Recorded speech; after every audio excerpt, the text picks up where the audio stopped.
2024 Medicare Updates. What are they? Hello, this is Kathy Bukowski. I'm the owner of CB Health Insurance, and this is the CB Health Insurance YouTube channel. Today's video is going to cover what are the changes for 2024.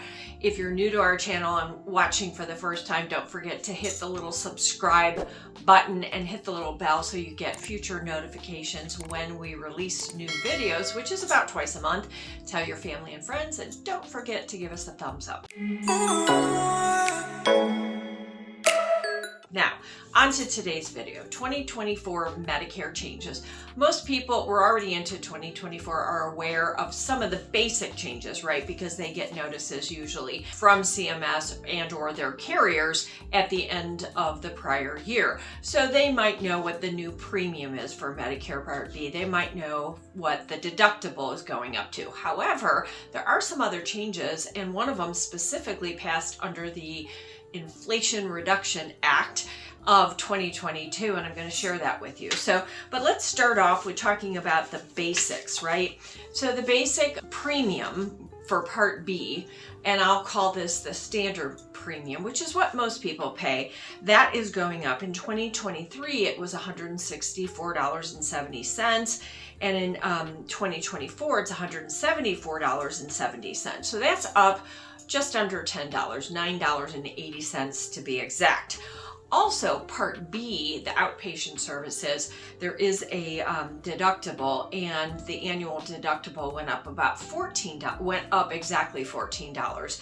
So in 2023, it was $226. That's an annual deductible. For 2024, it's going to be $240. So that has to be met. That's a one-time per calendar year deductible. Now, the other thing that went up is the income, the IRMA chart. Okay, IRMA stands for Income Related Monthly Adjustment Amount. People that make a lot more money, or I shouldn't say a lot, but make more than the limits, could pay more for Medicare Part B. It's supposed to be a fair system. And every year the government tweaks this a little bit, right? So there is an income chart.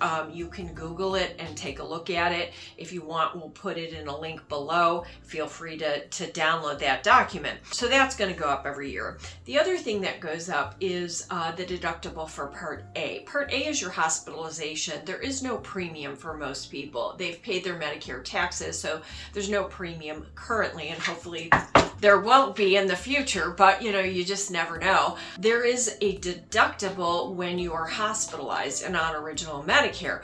And for 2023, it was $1,600, and that was per hospitalization. For 2024, it's going up to $1,632. Now, most people don't pay attention to this, and the reason is if you're on original Medicare, a lot of people buy a supplement, and most supplement plans pay that Part B deductible, so you're never going to see a bill if you're hospitalized. Now, if you are on a Medicare Advantage plan, that's a little bit different. Medicare Advantage, you have to be enrolled in Medicare A and B, but your primary coverage is not Medicare, it's the Medicare Advantage plan, right?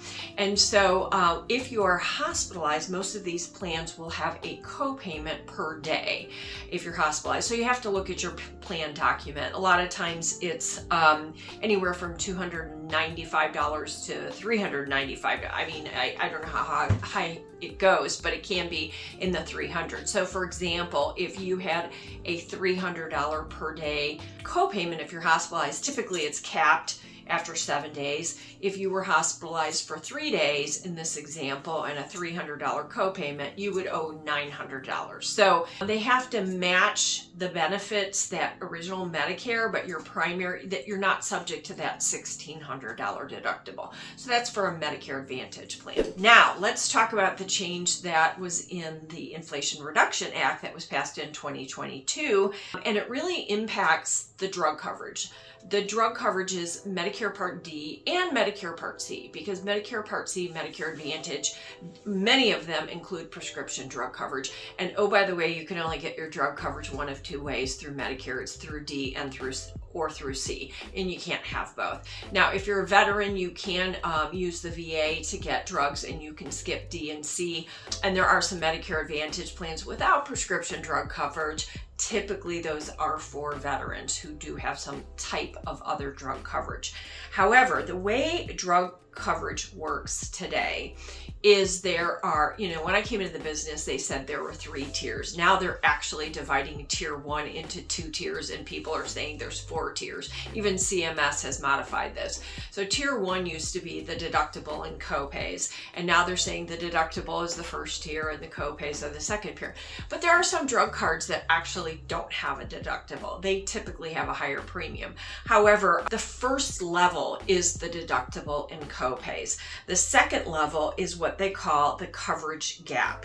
And that used to be called the donut hole, but I guess they didn't like that name, so they changed it. And then the third tier, or the last tier, if you're counting now 4 tiers, is the catastrophic level. And the way you move from one tier to the next is actually set by the government. So the government says, this is how you move. So for example, and let's just start with the first level, which is the deductible. There is a maximum deductible that any drug card can have. For 2024, that's $545. Now it can be less than that, but that's the maximum, right? Last year it was $505. And some drug cards might have a deductible, but it's possible that they waive the deductible for like lower tiers, tier 1, tier 2, typically generic. There's a handful of drug cards that have a deductible for all tiers, but that is rare. And there are some drug cards that waive the deductible entirely. Typically, those are going to be higher premiums, okay? Now, how do you move from the first and the second level to the second, or what they're now calling the third level? How do you move from the deductible co-payments to the coverage gap, the donut hole? Well, that is based on an annual retail cost, okay? And the way it's how much the drug is being charged, not what you pay.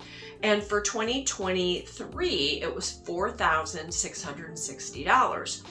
For 2024, that was 2023. For 2024, it's $5,030. So some people never hit that, right? They never make it to the donut hole. And this is on a calendar year basis, January to December. So if you have less than $5,000 worth of retail drug cards, you're never going to get to that second level. And everything resets January 1, you start over, okay? Now, some people do hit that level, and they can hit it in December, they can hit it in May, if they have expensive medications. Once you're at the coverage gap, or the middle section, you're going to pay 25% of the cost of the drugs until you hit another level, and that's when you go to the catastrophic. That next number is based on your annual out-of-pocket, not the retail drug cost, is what I was trying to come up with the word, your annual out-of-pocket max. So for 2023, it was $7,400. For 2024, it's going up to $8,000. And in the past, when you hit that catastrophic level, you still had to pay 5% of the retail cost of the drug. Starting in 2024, that's gone. Once you hit the $8,000, you're done. You have 100% drug coverage. So this is good news for a lot of people that have expensive meds. And actually, to tell you the truth, it's a very small percentage of people that hit the catastrophic level. Now, here's something really important to know for next year, 2025. No longer are you going to have an $8,000 maximum out-of-pocket.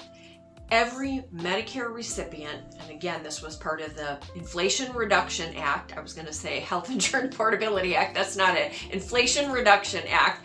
Once you hit $2,000 out-of-pocket max, you're done.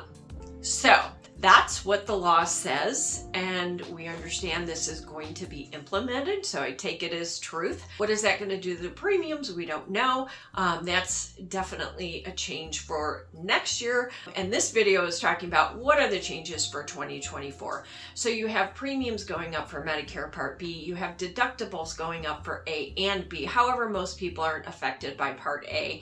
You have a deductible going up for the drug card, and when you hit your maximum catastrophic level out of pocket, now everything is paid for at 100% under the drug coverage C or D. So we hope you found this helpful. Please feel free to share with family and friends. Until next time, this is Kathy Bukowski, the owner of CB Health Insurance.